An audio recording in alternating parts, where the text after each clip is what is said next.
యాందిరయ్యా యాం చేస్తున్నా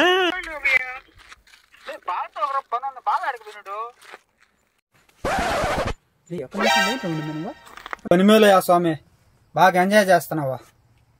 ఏం ఎంజాయ్ అల్లుడు, అలా సాయంత్రం ఒక పెగ్గు అంతే, ఇంకేం లే. ఉండక లైన్లో ఉండు. ఎవర్రా లైన్లో? ఎవరైందా? మా అక్క కదా. ఏ ఎక్కరా? ఒకసారి నా నెంబర్ ఇవ్వకూడదు, మాట్లాడతాం. అలా టైం పాస్ అవుతావే.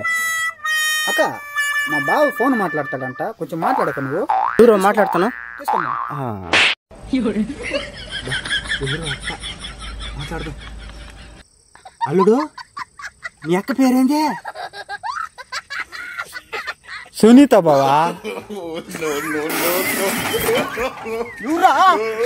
మా అక్క సునీత నీ భార్య బావా.